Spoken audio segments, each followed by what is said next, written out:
Hello friends, ನಮಸ್ತೆ. Welcome back to Neelu cooking. ಇವತ್ತಿನ ವಿಡಿಯೋದಲ್ಲಿ ನಾನು ನಿಮಗೆ ತುಂಬಾನೇ ರುಚಿಯಾಗಿರುವಂತಹ ಈ ಬೆಣ್ಣೆ ಮುರುಕನ್ನ ಮನೆಯಲ್ಲೇ ತುಂಬಾನೇ ಸುಲಭವಾಗಿ ಹೇಗೆ ಮಾಡ್ಕೊಳ್ಳೋದು ಅಂತ ತೋರಿಸ್ತಾ ಇದ್ದೀನಿ. ಕಡಿಮೆ ಸಮಯದಲ್ಲಿ ಹಾಕ್ಬಿಡತ್ತೆ, ಅಷ್ಟೇ ರುಚಿಯಾಗಿರುತ್ತೆ. ಲೇಟ್ ಮಾಡ್ತೀರಾ, ಈ ಅಕ್ಕಿ ಹಿಟ್ಟನ್ನ ಉಪಯೋಗಿಸ್ಕೊಂಡು ಬೆಣ್ಣೆ ಮುರುಕನ್ನ ಹೇಗೆ ಮಾಡ್ಕೊಳ್ಳೋದು ಅಂತ ನೋಡೋಣ. ಮೊದಲನೇದಾಗಿ ಈ ರೀತಿ ಒಂದು ಮಿಕ್ಸರ್ ಜಾರ್ ತಗೊಂಡದಕ್ಕೆ ಅರ್ಧ ಕಪ್ನಷ್ಟು ಕಡಲೆಪಪ್ಪನ ಹಾಕೊಂಡು ಫೈನ್ ಆಗಿ ಪೌಡರ್ ಮಾಡ್ಕೊಳ್ಬೇಕು. ಈಗ ಈ ಪೌಡರ್ನ ಇಟ್ಕೊಂಡು ಈ ರೀತಿ ಸ್ವಲ್ಪ ಅಗಲಕ್ಕಿರುವಂತಹ ಒಂದು ಪಾತ್ರೆಗೆ ಹಾಕೊಳ್ಳಿ.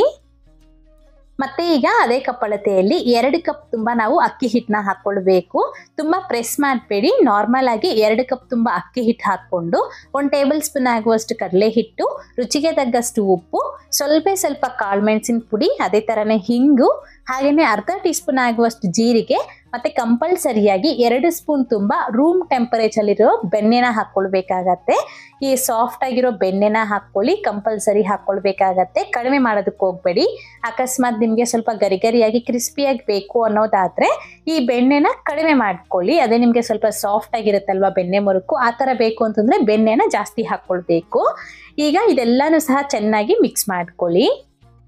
ಚೆನ್ನಾಗಿ ಮಿಕ್ಸ್ ಮಾಡ್ಕೊಂಡಿದ ನಂತರ ಈಗ ಇದಕ್ಕೆ ಎಷ್ಟು ನೀರು ಬೇಕು ಅಂತ ನೋಡಿಕೊಂಡು ಅಷ್ಟು ನೀರನ್ನ ಹಾಕೊಂಡು ಚೆನ್ನಾಗಿ ನಾದ್ಕೊಂಡು ನಾವು ಇದನ್ನ ಈ ಕನ್ಸಿಸ್ಟೆನ್ಸಿ ಬರೋ ತನಕ ಮಿಕ್ಸ್ ಮಾಡ್ಕೊಳ್ಬೇಕು.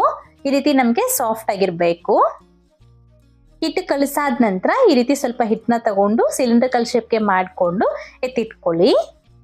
ಈಗ ಒಂದೊಂದಾಗಿ ಈ ಉಂಡೆನ ತಗೊಂಡು ನಾವು ಈ ರೀತಿ ಚಕ್ಲಿ ಮೌಲ್ಡ್ಗೆ ಹಾಕೊಂಡು ಇದನ್ನ ನಾವು ಫಿಲ್ ಮಾಡ್ಕೊಳ್ಬೇಕು. ಉಳಿದಿರೋ ಹಿಟ್ಟು ಮೇಲೆ ಕಂಪಲ್ಸರಿಯಾಗಿ ಪ್ಲೇಟ್ನ ಮುಚ್ಚಿ ಎತ್ತಿಟ್ಕೊಳ್ಳಿ, ಇಲ್ಲಾಂದ್ರೆ ಒಣಗೋಗ್ಬಿಡತ್ತೆ, ಮೇಲೆ ಸರಿಯಾಗಿ ಬರೋದಿಲ್ಲ. ಈಗ ಇದನ್ನ ಫ್ರೈ ಮಾಡ್ಕೊಳ್ಳೋದಕ್ಕೋಸ್ಕರ ಈ ರೀತಿ ಎಣ್ಣೆನ ಚೆನ್ನಾಗಿ ಕಾಯಿಸ್ಕೊಂಡು ಗ್ಯಾಸ್ನ ಮೀಡಿಯಂ ಫ್ಲೇಮ್ನಲ್ಲಿ ಇಟ್ಕೊಳ್ಳಿ. ಆನಂತರ ನಾವು ಈ ರೀತಿ ನಾವು ಎಣ್ಣೆಯಲ್ಲೇನೆ ಡೈರೆಕ್ಟ್ ಆಗಿ ಪ್ರೆಸ್ ಮಾಡ್ಕೊಳ್ಬೇಕಾಗತ್ತೆ. ಪ್ರೆಸ್ ಮಾಡ್ಕೊಂಡಿದ್ದಾದ್ಮೇಲೆ ಒಂದು 2 ನಿಮಿಷ ಹಾಗೆ ಬಿಟ್ಬಿಡಿ. ಸ್ವಲ್ಪ ಸ್ಟಿಫ್ ಆಗಿ ಆದ ನಂತರ ನಾವು ಇನ್ನೊಂದು ಕಡೆ ತಿರುಗಿಸ್ಕೊಂಡು ಸ್ವಲ್ಪ ಬ್ರೇಕ್ ಮಾಡ್ಕೊಳ್ಬೇಕಾಗತ್ತೆ, ಅಥವಾ ಹಾಗೆ ಡೈರೆಕ್ಟ್ ಆಗಾದ್ರೂ ತಗೊಳ್ಬೋದು. ಮೀಡಿಯಂ ಫ್ಲೇಮ್ನಲ್ಲಿ ಚೆನ್ನಾಗಿ ಫ್ರೈ ಆಗೋ ತನಕ ನಾವು ಇದನ್ನ ಫ್ರೈ ಮಾಡ್ಕೊಂಡು ಇಟ್ಕೊಳ್ಳೋದಷ್ಟೇನೆ. ಎಣ್ಣೆಯಲ್ಲಿ ಒಂಚೂರು ಕೂಡ ಕಟ್ಟಾಗೋದಾಗ್ಲಿ ಈ ತರ ಹರಡೋದಾಗ್ಲಿ ಏನೂ ಆಗೋದಿಲ್ಲ, ತುಂಬಾ ಚೆನ್ನಾಗಿ ಬರುತ್ತೆ. ಈ ರೀತಿ ಚೆನ್ನಾಗಿ ಗರಿ ಆಗೋ ತನಕ ಫ್ರೈ ಮಾಡ್ಕೊಂಡು ಎತ್ಕೋಬೇಕು ಅಷ್ಟೇನೆ. ಇದೇ ರೀತಿ ನಾವು ಎಲ್ಲ ಹಿಟ್ಟು ಖಾಲಿಯಾಗೋ ತನಕ ಮಾಡ್ಕೊಳ್ಬೇಕು. ಈ ರೀತಿ ಮಾಡ್ಕೊಂಡಿದ ನಂತರ ಇದನ್ನ ಒಂದು 8 ಬಾಕ್ಸ್ಗೆ ಹಾಕಿ ಇಟ್ಕೊಂಡ್ರೆ 10 ರಿಂದ 15 ದಿವಸ ನಮ್ಗಿದು ಕೆಡೋದಿಲ್ಲ, ತುಂಬಾ ಫ್ರೆಶ್ ಆಗಿ ಇರುತ್ತೆ. ಅಷ್ಟೇ, ನೋಡಿದ್ರಲ್ವಾ ಎಷ್ಟು ಸುಲಭವಾಗಿ ನಾವೇ ಮನೆಯಲ್ಲಿ ಈ ಬೆಣ್ಣೆ ಮುರುಕನ್ನ ಮಾಡ್ಕೊಳ್ಬಹುದು ಅಂತ. ನೀವು ಇನ್ನೂ ಇದಕ್ಕೆ ಬೇಕು ಅಂತಂದ್ರೆ ಅಜ್ವೈನ್ ಕೂಡ ಹಾಕೊಳ್ಬಹುದು, ಓಂಕಾಳು. ಸೊ ಅಷ್ಟೇ ರುಚಿಯಾದ ಬೆಣ್ಣೆ ಮುರುಕು ನೀವು ಕೂಡ ನಿಮ್ಮ ಮನೇಲಿ ಟ್ರೈ ಮಾಡಿ. ಮಾಡಿದ್ದಾದ್ಮೇಲೆ ಹೇಗೆ ಬಂತು ಅಂತ ಮರಿದೆ ಕಾಮೆಂಟ್ ಮಾಡಿ ತಿಳಿಸಿ.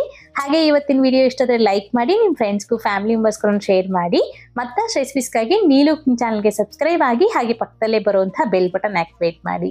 Thank you. Keep watching Neelu cooking.